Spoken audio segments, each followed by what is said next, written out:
महंगे महंगे होटलों पर जाकर ढेर सारे पैसे खर्च करके वो भी इस रेसिपी को खाना तो बहुत ही ज़्यादा महंगा पड़ता है। तो आज मैं बताऊंगी आपको ये रेसिपी हमने कैसे बनाई। ये है चिकन से बने हुए कबाब। तो हेलो फ्रेंड्स, मैं हूँ आशु और आपका स्वागत है इंडियन बेक्स एंड टेस्ट में। टेस्टी से चिकन कबाब बनाने के लिए मैंने लिया है 750 ग्राम बोनलेस चिकन। अब हम इस पे कुछ मसाले ऐड करेंगे। तो नमक मिलाएंगे हम टेस्ट के अकॉर्डिंग, जिससे कि हमारे कबाबों में भी नमक अच्छे से रच जाए। और हाफ टेबल स्पून के करीब काली मिर्च, जीरा पाउडर ऐड करेंगे, धनिया पाउडर ऐड करेंगे 1.5 चम्मच के करीब, और साथ में गरम मसाला पाउडर। हरी मिर्ची मैंने 3 रफली काट के यूज़ की है और साथ में एक मीडियम साइज के प्याज का मैंने यूज़ किया है। तो प्याज को मैंने लंबे लंबे स्लाइस में कट करके यूज़ किया। अब 1 से 1.5 चम्मच डालेंगे हम इस पे लहसुन अदरक का पेस्ट, काफ़ी सारा धनिया, और एक मुट्ठी भर के हम इस पे डालेंगे पुदीना। और आधे नींबू के जूस का मैं इस्तेमाल कर रही हूँ। नींबू का साइज़ काफ़ी बड़ा है तो आधा ही काफ़ी है हमारे कबाब बनने के लिए। तो रस को भी हम इस पे निचोड़ कर डाल देंगे अच्छे से। अगर आप छोटे नींबू का यूज़ कर रहे हैं तो आप 1 से 1.5 नींबू का इस्तेमाल कर सकते हैं। अब सारी चीज़ों को हम हाथों से अच्छे से मिक्स करेंगे। तो मिक्स मैंने इसे बहुत ही अच्छे से कर लिया है, इस तरह से दबाते हुए। अब मैं इसे रेस्ट के लिए 20 से 25 मिनट छोड़ूंगी ताकि चिकन के अंदर पूरा अच्छे से फ्लेवर आ जाए मसालों का। तो चिकन को रखे हुए 25 मिनट हो गए। अब मैं लूँगी एक मिक्सर जार और मिक्सर जार के अंदर डालूँगी चिकन को जो हमने मैरिनेट करके रखा था। क्या है, मैं इसे 2 बैचेस में ग्राइंड करूँगी। तो साथ ही में मैं डालूँगी ब्रेड। इससे क्या होगा, हमारे कबाब की बाइंडिंग बहुत ही अच्छी होगी। तो मैं 2 ब्रेड के स्लाइस का यूज़ कर रही हूँ। ज़रूरत पड़ेगी तो हम 3 ब्रेड के स्लाइस का भी यूज़ कर सकते हैं। तो कबाब के मिक्सचर को मैंने मिक्सर जार में ग्राइंड कर लिया है और ये कुछ इस तरह का है। और अंदर से नरम बने तो मैं डालूंगी इस पर 2 से 3 चम्मच मक्खन। इससे क्या होगा, हमारे कबाब अंदर से बहुत ही सुपर सॉफ्ट बनेंगे। तो मक्खन को भी हम अच्छे से हाथों से मिक्स कर लेंगे अपने कबाब में। और कबाबों को कुछ इस तरह से, थोड़ा सा इस तरह से, जैसे मैं पटकते हुए थोड़ा सा मिक्स करिए, बस इसी तरह से आपको मिक्स करना है। तो मिक्स मैंने इसे अच्छे से कर लिया। अब मैं लूँगी टिक्का स्टिक। ये पनीर टिक्का स्टिक है। अगर आपके पास ये नहीं है तो आप कोई सिलाई भी ले सकते हैं, स्वेटर बुनने वाली, या फिर कोई पेंसिल भी ले सकते हैं।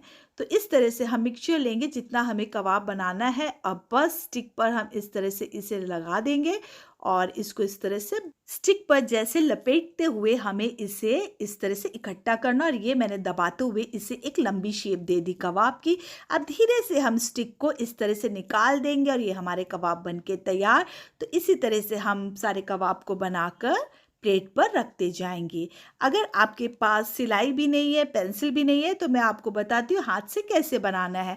तो ज़रूरत के हिसाब से हम मिक्सचर को लेंगे और हाथों पर इस तरह से रोल करते हुए लंबे आकार की इससे शेप देंगे। और ये देखिए, ये भी एकदम इस तरह से जैसे कबाब बने थे ना, मैंने सीख वाले बनाए थे, उसी तरह से ये सारे हाथ से भी बनाकर हमने रेडी कर लिए हैं। अब इसे करेंगे हम शैलो फ्राई। तो उसके लिए पैन पर हम थोड़ा सा डालेंगे तेल, नॉर्मल कुकिंग ऑयल, और साथ में डाल देंगे काफ़ी सारा मक्खन। अब एक एक करके हम कबाब को पैन पे रखते जाएंगे और सारे कबाबों को हम अच्छे से गोल्डन ब्राउन होने तक सेकेंगे। जैसे ये नीचे से सिक जाए तब हम सारे कबाबों को धीरे से पलट देंगे और इन्हें हम दूसरी साइड से अब अच्छे से सेकेंगे। तो कबाबों को पलटते हुए थोड़ा ध्यान से पलटिएगा। तो सारे कबाब देखिए इस तरह से मैं बारी बारी करके पलट लूँगी और थोड़ी देर में ये नीचे से भी फ्राई हो जाएंगे। तब हम इनकी वॉल्स को इस तरह से फ्राई करेंगे। तो सारे कबाबों को इस तरह से हम खड़ा कर देंगे और इनके जो वॉल्स है ना साइड के, इनको हम अच्छे से फ्राई होने देंगे। क्या है कि चारों तरफ से कबाब हमारे अच्छे से फ्राई होने चाहिए, तभी हमारे कबाब पूरी तरह से प्रॉपर पकेंगे। तो बस सबकी वॉल्स को मैं एक साइड से फ्राई कर लूँगी और जब ये एक साइड से फ्राई हो जाएगी तब मैं वॉल्स को इस तरह से पलटते हुए दूसरी साइड से फ्राई करूँगी। यानी कि चारों तरफ से मैंने कबाबों को अच्छे से सेक लिया है और इसी तरह से सारे मैं बनाकर रेडी कर लूँगी। और ये देखिए बहुत ही अच्छे से गोल्डन ब्राउन हो चुके हैं, बहुत ही अच्छे से पक चुके हैं। अब हम इन्हें निकाल कर एक प्लेट पर ट्रांसफ़र कर लेंगे और सारे कबाबों को मैं सेम इसी प्रोसेस से, सेम इसी तरीके से सेक लूँगी। तो देखा आपने, है ना, कितना मज़ेदार तरीका। घर पर कबाब को हम कितने मज़े और आसानी से बना सकते हैं और इन्हें शैलो फ्राई करके तैयार भी कर सकते हैं। आप इसे स्टार्टर की तरह इस तरह से भी खा सकते हैं, लेकिन मैं इसे ग्रेवी वाला बना रही हूँ। तो बचे हुए तेल और मक्खन पर मैं डालूंगी थोड़ा सा जीरा और साथ में डालूंगी लौंग, काली मिर्ची, दालचीनी और हरी इलायची। इनको हम थोड़ा सा अच्छे से क्रैकल होने देंगे। भाई हम शाही नवाबी कबाब बना रहे हैं चिकन के, तो काजू को हम कैसे भूल सकते हैं। तो मैंने 15 से 20 काजू लिए हैं, उसको हम कर लेंगे मसालों के साथ ही फ्राई। अगर आपके पास काजू नहीं है तो आप काजू टुकड़े का भी यूज़ कर सकते हैं या तो काजू के पेस्ट का भी यूज़ कर सकते हैं, लेकिन काजू का पेस्ट आपको ग्रेवी में मिक्स करना है, इस वक्त आपको फ्राई नहीं करना है। तो बस इतनी सी सिंपल बात याद रखिएगा काजू के लिए। तो काजू भी फ्राई हो चुके हैं और मैंने 2 मीडियम साइज के प्याज लिए, उनको भी मैंने इस पे डाल दिया और साथ में लिए हैं लहसुन, अदरक और हरी मिर्ची। इन सब को हम अच्छे से सॉफ्ट होने तक पकाएंगे। और आप देख सकते हैं मैं साबुत लहसुन और साबुत मिर्ची का यूज़ कर रही हूँ, अदरक को मैंने काट के लिया है।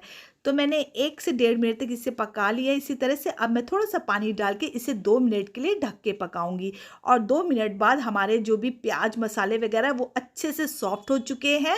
अब हम कर देंगे गैस के फ्लेम को ऑफ और इसे हम अच्छे से ठंडा होने देंगे, क्योंकि हम इसको पीसने वाले हैं मिक्सर जार में। तो प्याज हमारा अच्छे से ठंडा हो चुका है। अब मैंने इसको पीस लिया है मिक्सी में और इसका एक पेस्ट बना लिया। फिर से हम पैन में डालेंगे तेल और काफ़ी सारा मक्खन, क्योंकि मक्खन से ही मज़ा आने वाला है इस कबाब की रेसिपी का। मक्खन के अच्छे से गर्म होने के बाद हमने जो पेस्ट रेडी किया था प्याज और काजू का, लहसुन अदरक का, उसको हम इस पे ऐड कर लेंगे और अच्छे से मिक्स करेंगे। वैसे तो हमारा मिक्सचर पूरा पका हुआ है, अच्छे से हमने सॉफ्ट कर ही लिया था, गला लिया था, लेकिन हम इस पे तड़का बनाने के लिए भी अच्छे से कुक करेंगे। तो मैं 2 से 3 मिनट तक इसे कुक करूँगी। अब इस पे मसाले मिलाएंगे, तो मैं नमक इस पे मिलाऊंगी और साथ में मिलाऊंगी मैं इस पर गरम मसाला पाउडर, ज़ीरा पाउडर मिलाएंगे और साथ में मिलाएंगे हम इस पर धनिया पाउडर और थोड़ा सा मैं ऐड करूँगी इस पे हल्दी पाउडर, बिल्कुल ऑप्शनल है। अगर आप वाइट ग्रेवी पूरी खाना चाहते हैं तो आप हल्दी पाउडर ना मिलाएं, तब भी सब्जी में कोई फ़र्क नहीं आएगा, लेकिन मुझे हल्का सा कलर चाहिए इसलिए मैं थोड़ा सा हल्दी पाउडर का यूज़ कर रही हूँ। और साथ में मैंने मिलाया इस पर काली मिर्च का पाउडर।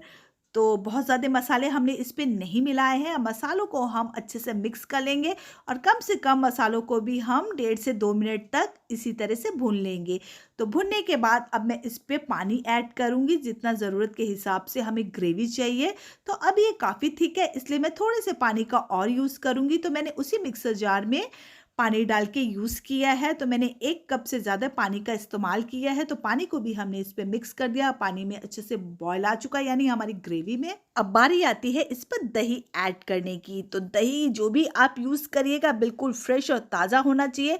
बिल्कुल भी खट्टे दही का हमें ग्रेवी पर इस्तेमाल नहीं करना है। तो दही को भी हम इस पे ऐड कर देंगे और दही को हम अच्छे से मिक्स करेंगे अपनी ग्रेवी में। तो दही को भी हम कम से कम 2 से 3 मिनट तक अच्छे से पकने देंगे। फ्रेंड्स, ये रेसिपी आप जब ट्राई करेंगे तो इसका फीडबैक मेरे साथ ज़रूर शेयर करिएगा। तो ग्रेवी में बॉयल आ चुका है दही वाली में। अब हम इस पे ऐड कर देंगे बारी बारी करके अपने शैलो फ्राई किए हुए चिकन के कबाब। अब कबाब के साथ ही हम इस पे डालेंगे बारीक कटा हुआ हरा धनिया। एक बार धीरे से हम इसे चला देंगे ताकि सारे कबाब ग्रेवी में अच्छे से मिक्स हो जाए यानी कि डिप हो जाए। और अब हम इसे ढककर पकाएंगे कम से कम 7 से 8 मिनट के लिए और गैस के फ्लेम को हम बिल्कुल लो टू मीडियम रखेंगे। अब पकते हुए इसे 7 से 8 मिनट हो गया।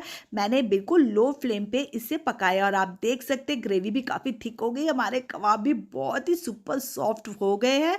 लेकिन अब इस पे एक चीज़ करना और बाकी, क्योंकि मैं इस पे देने वाली हूँ एक बढ़िया सा ट्विस्ट। तो उससे पहले मैं इस पर मिलाऊंगी हाफ कप फ्रेश क्रीम।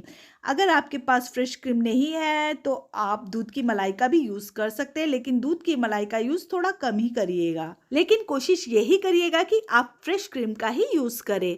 तो फ्रेश क्रीम को भी हम कबाबों में और ग्रेवी में अच्छे से मिक्स कर लेंगे और इससे एक बॉयल आने तक हम कुक करेंगे। अब ट्विस्ट ये है कि मैं इसे देने वाली हूँ तंदूरी फ्लेवर।